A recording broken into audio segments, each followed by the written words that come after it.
Mount Everest remains the ultimate achievement for many mountain climbers, and the number of people who try it just keeps growing, far above the levels of even 2 decades ago. May is the month when many try to reach the summit. But as Amna Nawaz tells us, this year has had a number of fatalities once again, and those deaths are prompting questions about whether there are too many climbers and how Nepal is handling it. Judy, I'm sure many of our viewers have seen this picture over the weekend, tweeted out by a climber. The summit of Mount Everest essentially had a traffic jam this past week. Once upon a time, this kind of crowd was unimaginable, but now there are even more troubles ascending and descending from the top. At least 11 people have died this climbing season. Most recently, an American attorney from Boulder, Colorado, who died on Monday. For more on what it takes to make it to the top of Everest and the crowding conditions and the deaths, we turn to Alan Arnett, a mountaineer and climbing coach who summited Everest in 2011. He's the oldest American to summit K2, the second highest mountain in the world, and he joins us via Skype from Fort Collins, Colorado. Alan, welcome to the NewsHour. We hear this word crowded a lot in reference to what we're seeing there. Why is it so crowded on Everest right now? Well, it's the highest mountain in the world, and for many people, it's the pinnacle and it's the dream. They grew up watching National Geographic or documentaries on PBS about climbing Mount Everest or read books, and it's a childhood dream. And as the world improves in this economic status and middle classes have more money, we're starting to see more and more people try to go there. So more and more people, Alan, of course, want to get to Everest. The Nepalese government's also issued more permits than ever before in history. Is it just the fact that it's more crowded that we're seeing more deaths? That's very true that Nepal issued a record 381 permits to foreigners, and they also required that each foreigner hire a Sherpa guide. So that meant that there were 800 people attempting the mountain this year. Now, that in and of itself is not a big problem, but the problem was that the jet stream, the high winds aloft, normally move off of the mountain in mid-May. Last year, it moved off and allowed for 11 consecutive summit days, and a record number of people summited with the normal, sadly to say, the normal 5 deaths. This year, that summit windows, there were only 5 of them.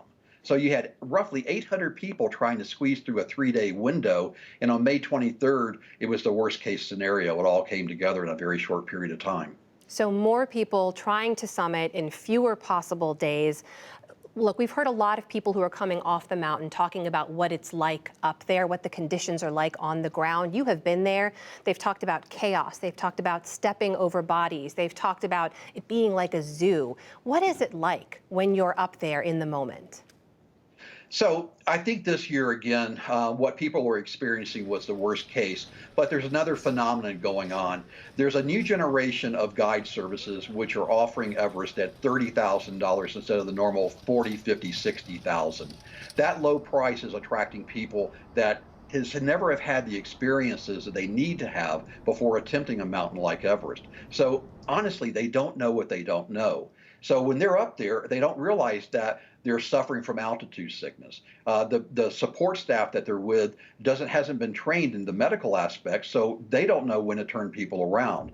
So that's what's getting most people in trouble, and also that's also influencing the chaos that we're seeing, and this idea that people are jostling to be able to stand on top of the summit.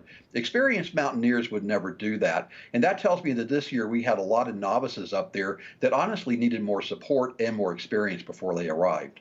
Alan, help us understand. There's less than a minute left, but I'm hoping you can provide some color for us here.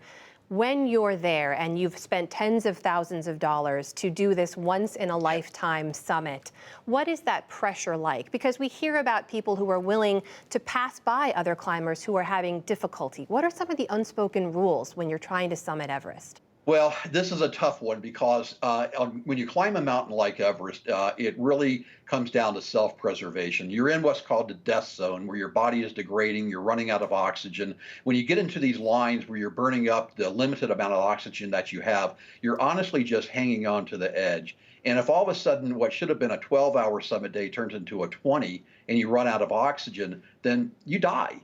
And if you get low on oxygen, then you may suffer altitude sickness. So the ability to help other people becomes very, very limited to those strongest people in the mountain. And those are typically the most experienced Sherpas up there. It's not the normal person that's climbing. It's someone like myself. Alan Arnett, who has himself made it to the top of Mount Everest. Thank you so much for being with us today. Thank you.